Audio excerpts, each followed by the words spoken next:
Sir, good afternoon, sir. Sir, in a Yes. CBS News interview, Filipino journalist Maria Ressa described the environment for journalists in the Philippines as, quote, um, far worse than any war zone that I've been in. She was also quoted as saying, there's no end to it. We've been living through 3 years of this kind of hell. Can you comment on that, sir? As Maria, my friend, is wont, she is always exaggerating. It's only a war zone to those who are involved in drugs and who resist violently any warrant of arrest being served to them, or when they are subject of a bypass operation and they violently resist as well as imperil the lives of the law enforcement officers. Sir, are Filipino journalists or journalists in general still safe in the Philippines, sir? Are they still safe in the Philippines? As safe as you are. But the Committee to Protect Journalists said otherwise, sir. Oh, that's their belief, but the fact is every journalist, whether here or abroad, excuse me, is free to cover any event in this country.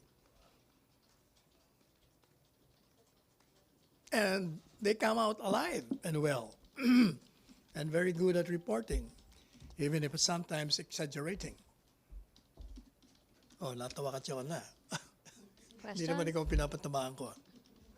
May follow-up? Jonah, follow-up ka? Other issue? MPC. Rose Novenario.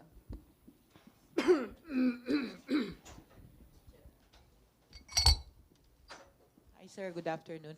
Sir, sabi ni Secretary Lorenzana, pabor siya sa hindi na ma-extend yung martial law po sa Mindanao. May reaction na po yung... Then that will be considered by the president. The president always say that he will defer to the advice or recommendation of those on the ground. So kailan kaya sir i-announce kung may extension yung martial law o wala? Hindi pa naman yata mag-expire. Mag-expire na ba? Sa 31 sir, December pa. Eh, matagal pa pala eh. Thank you. Questions? Joseph. Sir, sa schedule muna ni Presidente, this week ba mag-take off siya ng, mag-ano siya, magpapahinga? Ang alam ko, Tuesday, bukas, nag-start ng kanyang pahinga. Until when, sir?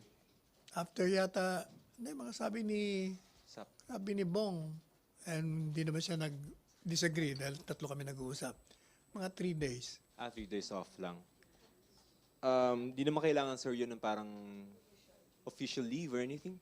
Hindi na kailangan.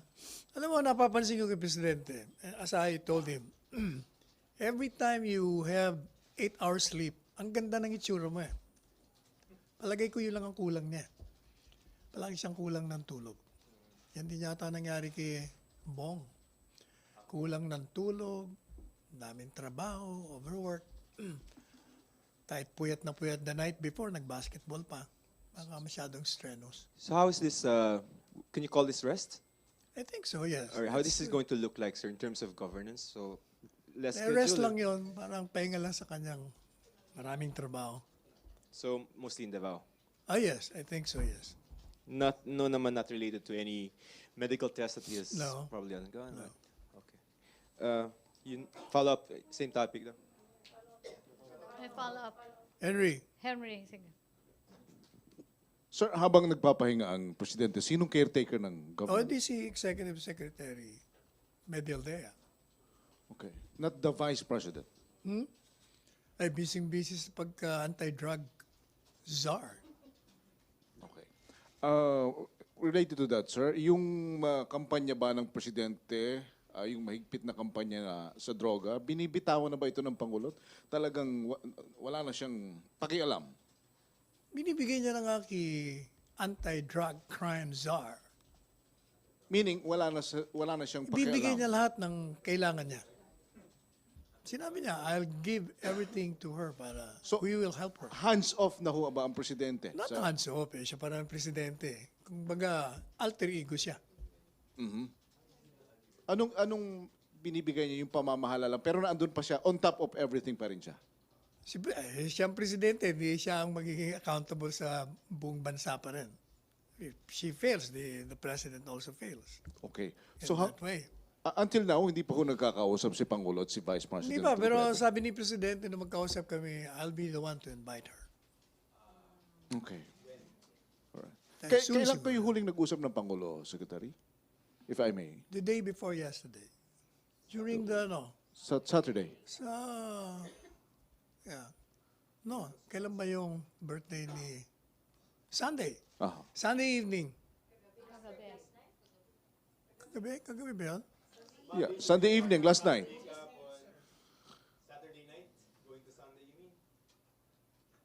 Kailan ba yung, birthday ni Letty Han? Kung hindi Wait, Saturday so- evening. Alam ko kasi, may 3 events ako. Saturday. Saturday evening kasi kahapon, Saturday ibang events evening. pala ako. Alright. Saturday evening. Habang nagpapahinga po ang Pangulo, ano ang bili niya sa mga gabinete, sa inyo, kay Secretary Major Dea? Yun naman, ang presidente hindi na nagbibiling kasi from the very start at the inception, alam na namin ang instruction. Do your work. Perform. Alright, thank you, sir. So, last question pala from mine.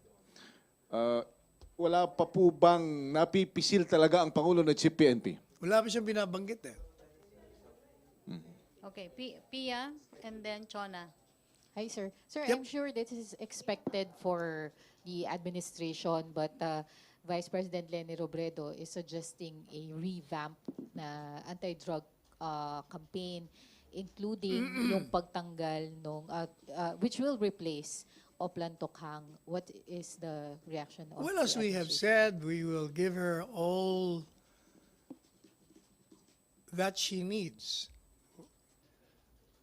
As I've said in my statement, she should be given a wide latitude and she should pursue her own scheme of things in pursuing the drug war initiated by this administration. Sir, this includes yung pag-iit ng paggamit ng body cam for the police during anti-drug Ever since, operations. hindi ba meron na nun? Wala pa na? Tuloy yun. So, sir, the administration is open to scrapping Tokhang operations, yung campaign. Basta si VP Leni ang in charge. So whenever she feels that should be enforced, we will do it. So, it's a yes, sir. It is a yes. If she wants it. But I heard her say that hindi naman pala ganun grabe ang tukang. Parang tinatanong lang. Narinig ko siya eh. Kaya hindi ko nga alam kung kailan siya nag-backtrack. Kasi ang narinig ko sa kanya, hindi naman pala ganun kaseryoso Okay, Chona. or deadly yung tokhang. Parang nagtatanong lang naman, gusto niya mag-volunteer, mag-surrender. Chona, sir, clarify lang. Is the president open para i-scrap yung Tokhang? If that will be effective in so far as the drug war is concerned, she has been given the authority. Pero yun yung, di ba yun yung gusto ni Vice President, sir, na i-scrap yung Tokhang? Hindi ba sinasabi ko nga sa'yo, ang una kong narinig sa kanya, hindi naman pala ganun yung tokhang. Ang pagkakalam ko ganito, hindi naman pala. Yun ang narinig kong huli sa kanya. So, but if she wants to scrap it, siya ang anti-drug czar. Kung sa tingin niya mas effective, meron pang mas effective sa tokhang, di gawin niya. Sir, balikan ko lang sabi mo kanina na the president is not totally hands-off pa sa drug operations. Does it mean that the vice president will still consult or ask the Oh, if she president? wants to consult the president is always open to consultation to every member of the cabinet. So kailangan pa rin ng approval ni presidente. Not approval. Kung may kinukonsulta siya, di advice. Kung baka kung gusto niyang advice. And I you think said- everything will be trashed out the moment the two talk. And you said, sir, kanina na ibibigay nyo ang lahat ng kailangan. Yan ang sabi ni Presidente. Ano kailangan niya, bigay ko sa kanya. Including the budget, sir, kasi she's asking for additional budget for that. Oo, kung kailangan niya, ba't naman hindi? Okay. Thank you, sir. Okay, Ina, then Joseph and Jinky. Sir, last week po kasi sinabi nyo na the VP will need to talk to the President first if she wants to implement major changes in the anti-drug, in drug operations. Now you're saying that she can scrap Oplan Tokhang, which is a major change, if ever. Kasi At sabi hindi ni niya na Presidente, kailangan- ibibigay niya. Kausap ko lang the Okay. other night. At yun So ang can you sinabi share niya. with us what the President maybe told you last Sabi niya, Saturday bibigay ko that sa kanya, made you- bahala na siya kung anong gusto niya. Basta siya ang on top of the situation there. Okay, so there's no need for her to ask the President for permission for any key changes That in the depends drug on war. her. Hindi natin alam kung anong gusto niyang sabihin kay Presidente. Yeah, but seeking permission per se in carrying Una-una, out I don't think na orders. baka nasa isip niya hindi permission. Baka sasabihin niya, gusto niya lang maliwanagan kung anong scope ng authority niya. Anong pwede niyang gawin. Again, but permission, sir, in executing what she wants. Hindi natin alam. I cannot speculate on what VP Leni wants. We have to wait for her. But you just said that if she wants to scrap Oplan Tokhang, Correct. she But can. hindi natin alam kung gusto niya yon eventually. Di ba? Okay. Now, sir, did the President say when she will Wala naman call siya sinabi. the Vice President? Okay. Basta sinabi niya, I will invite her. Okay. Sir, the President doesn't like it when foreigners meddle in local state affairs, especially his drug war. He's criticized UN officials before na critical of how he conducts things. Now the Vice President will be meeting with U.S. Embassy officials and also UN officials about their views on the drug war. What does the palace think about that? Oh, if she feels na makakatulong yung Amerika sa drug war. Dati naman tumutulong ang mga Amerikano sa atin. Sharing intelligence is one of them.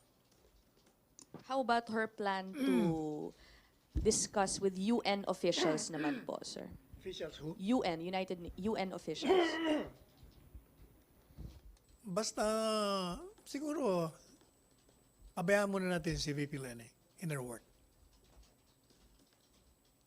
Joseph? Thank you, sir. Sir, a little bit on the schedule of the President. Soundbite purposes, just so it comes from you. Why is the President taking a 3-day rest? Well, upon the advice of friends, of colleagues in the world scene, and most likely, baka upon the advice of the doctors also to take a respite from his punishing schedule. No medical concern? Wala naman. Sir, may we ask what the President did over the weekend? Come again? May we ask what the President did over the weekend? Did 'Cause he's- over the weekend? Yeah. He's here, di ba? He was here? Hindi, nung nagpunta siya sa wake, di ba? Punta siya sa wake ni the late Congressman Rudy Albano. So we saw each other there. And then the following day, he flew that very night. From the wake, he flew. And then when I talked to him, he just had a private dinner with the First Lady as well as San Baste and wife. Okay. Oh, and then, Sa Davao na, usap sir. na kami. Sa Davao na Sa yun. Davao yun. Sir, can I go back to the Vice President? Sir, meron pong isa, si Philip Klein, I think. Hold on. Who? Philip Klein. Sandali lang, sir. Look for the photo, no? Basta, ang sabi niya, his bags are packed and ready to go to the Philippines to investigate the alleged killings here. Who's he? Let me see the photo. Hold on. Hindi siya sir UN, parang investigator. Ito, sir. He's the Director of Research and Investigations at Physicians for Human Rights. Former Human Rights Watch Asia. He said that my bags are packed and I'm ready to come to the Philippines to help advise how to end this murderous drug war. How to end? Pupunta Yeah. siya rito para magbigay siya To ng advise, suggestion yeah. how to end. Hindi naman siya taga rito eh. But, you know, all these things Film. have to be deferred to VP Leni as the anti-drug czar and the ICAD, of which she chairs. Siyempre, lahat yung pag-uusapan sa ICAD. Nasa kanila na yun. Sir, kung halimbawa yung ano naman, yung UN Rapporteur for extrajudicial killings want to go here, ayaw ni Presidente nun. But if the Vice President Kasi wants naman yun, kaya ayaw ni Presidente, meron na kagad conclusion. Yun ang ayaw niya sa lahat eh. Hindi ka pa pumupunta, may conclusion ka na. Sasabihin niya, ganito ang kadami namatay. Gusto ni Presidente, yung open-minded ka, objective ka, gusto mong malaman kung totoo yung balita o hindi. Yun ang dapat na approach. Okay. Hindi yung may conclusion ka na kagad, murderous state. Paano? So as far as that personality is concerned, Oo, kasi nga she has already reached a conclusion even prior to investigation. How about the... Philip, Hindi sir, yung isa yung sa babae. Hindi. Sa Sevensuto? ICC, sir. How the ICC, if they want to ask... ICC. no, the ICC, they investigated the basis of documentary evidence submitted to to them. them. So they don't have to go anywhere else. Kung baga ano yun preliminary investigation or even we call it preliminary examination. And from what I read, only on the basis of what is submitted to them. So parang walang occasion for them to Wala. go here. But if they do, I mean, And then they were violating their own rules. okay. Jinky? Can the Vice President submit the documents to the ICC? Sabi nga natin, we will defer to the VP kung anong discard niya. Hayaan muna natin. So for record purposes, the President is giving the Vice President free reign. Oo, di ba? Sinabi niya nga. Jinky? Hi, sir. Sir, sabi mo po, mag-uumpisa yung pagpapahinga ng Pangulo bukas. Yep. May we know kung anong schedule na today, sir? Subject to changes without prior notice. As usual. Alam mo naman si Presidente. So, anong gagawin niyo, sir, ngayon? Kasi, nagbigay siya ng message kay Miss Letty Han Ang pagkasabi niya sa message niya, ang dami kong work ako, I have to do a lot of things, kaya hindi ako makapunta dyan. Ibig sabihin, nagtatrabaho pa rin siya nung gabi. But do you think, sir, the 3 days is enough for the President to rest? And that's for the President to decide. Siya ang may katawan Maaari bang ma-extend yun, sir? Lahat siyang pwede. Subject to change nga without prior notice. One last, sir. Sir, si VP Leni po, i-invite, sabi mo ng Presidente. Hindi natin alam when. Possible ba after the rest ng Presidente, after siyang magpahinga, imbitahan niya ito? Siguro. Yung kay VP Leni, sabi niya, kung imbitado ako, pupunta ako. Hindi niya pa rin kasi sigurado kung cabinet rank. Siguro yun lang inaantay niya. O hindi, narinig na siguro ni Presidente yun. Because I remember the President was saying, I will appoint her as a member of the cabinet. So she becomes my alter ego, just like all members of the cabinet. What's that? Use the microphone, Joseph. Yung pong sinabi niyo, sir, na she becomes my alter ego just like the other cabinet. Oo, him- kasi when you're a that's him member of talking. the cabinet, you're an alter ego. No, but that's him talking or that's him talking. That's the sound. Yeah, that's him talking. Oh, okay. Okay. Other issue na? Maylene? Morning, sir. May apela po yung mga GCTA returnees, particular po sa New Bilibid Prison, na hanggang ngayon po kasi sumuko po sila nung binigay na deadline ng Pangulo, pero hanggang ngayon, naghihintay pa rin po sila doon. Baka gusto nila doon. Lalo Libre. na po yung mga nating news, sir. Nung weekend, di ba po, meron pong mga tumakas din po doon sa Palawan Penal Colony. Ngayon po, dito naman po sa atin, dito sa Bilibid, mukhang kung may pagkakataon, maaaring gawin din nila yung tumakas sila kasi po, naiinip na po sila sa nababagalan sila sa sistema ng paano po ba, hanggang kailan po sila doon Malinang magtitiis. tatakas yung mga wala naman sa listahan o yung mga nasa Yun nga po, listahan? sir, hanggang ngayon hindi po malinaw. Yung listahan na yun na 2,000 mahigit ang sumuko, pero yung mga hindi pa rin po talaga yung bilang na 1,900. Palagay ko, ayaw mo nilang Paano po tumakas kasi libre dun eh. Wala kang problema doon. You'll be fed there 3 meals a day. You have a Wala po resting bang place. direktiba sa DOJ na dapat po Wala akong alam. You have to DOJ. directly ask Secretary Maynard Guevara on that. kasi po ang hinaing nila sa presidente dahil nga po sa deadline na binigay sa kanila, lumaya sila na legal naman ang kanilang papel pero till now naghihintay sila doon kung hanggang Pasko o pagkatapos ng Pasko o hanggang next year. Then let's ask the DOJ Secretary. Okay, sir. Okay, PC questions? Maricel, then Joyce. Hi, sir. Good morning. Morning. Sir, may we have your statement on another incident that happened in PMA, but this time, hindi naman siya hazing. Yung student nalunod during the class. I think it's a swimming class. So, nauwi siya sa pagkamatay ni Cadet 4th Class Mario Telan Jr. last Friday. May we have your statement? I on understand this? the initial finding is that there was no foul play. But they're looking at the negligence of the instructors. Kasi parang nag-fail yata yung kadete sa unang trial.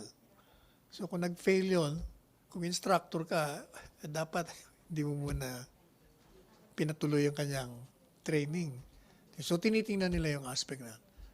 Sir, But we're bothered by the death of another plebe who could be an outstanding military officer if he were able to finish his course.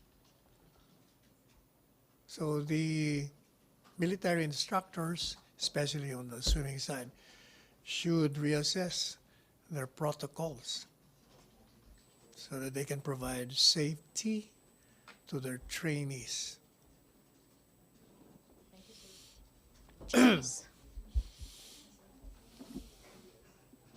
Sir, going back lang kay VP Leni, sabi niya sa isang interview, she's still confused whether yung position niya as co-chair of ICAD is a cabinet post kasi hindi daw yun indicated sa papel na nakarating sa kanya and she's waiting for a document stating that it's a cabinet post. Will the palace be issuing a document stating it's a cabinet Eh, post? sinabi ni Presidente ni appoint siyang cabinet rank, may magkakaroon nga ng ganun. Magkakaroon po ng appointment paper. Alright. Kailan, sir, ilalabas? Ayun lang, hindi ko alam. Okay. Kasi sabi po niya, sa succeeding cabinet meetings, pupunta lang siya unless she is invited since hindi pa daw po clear black and white on Actually, paper. pag member ka na ng cabinet, you don't need invitation. Pag merong schedule ng cabinet meeting, you are supposed to attend unless you cannot. And you have to notify the CAB secretary. Okay. So what's clear, sir, may ilalabas na appointment paper? Yes. All right. Thank you, sir. Okay, questions, MPC? Alvin. Good afternoon, Secretary. Sir, i-evaluate din ba ni Pangulo yung performance ni Vice President Leni Robredo? As, That goes without saying. Lahat naman ng members of the cabinet, and for that matter, all officials of the government, subject to evaluation and assessment of the president relative to the performance of their work. So kung sakasakaling hindi masatisfy si Presidente doon sa performance, pwedeng alisin sa kanya yung pagiging anti-drug, sir? Eh, lahat naman yan pwede. Presidente siya. Everybody holds office at the pleasure of the president. All of us know that. Thank you, Secretary. Okay, no more questions? Vance, tatanong ka, Vance?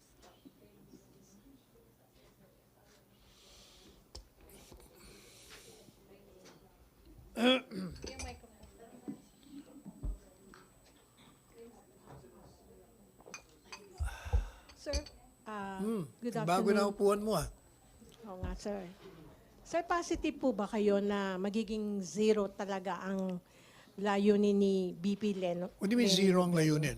Ang layunin cannot be zero. Zero debt. Zero debt, sir. Yes, sir. Ayan ang kanyang gusto. Pero whether mangyayari yan on the ground is another thing. Okay, thank you. Yun lang, sir. Okay, thank you. No more questions, MPC? Okay, yeah, okay. Okay, thank you, MPC. Thank you, Secretary Panelo. Tapos na?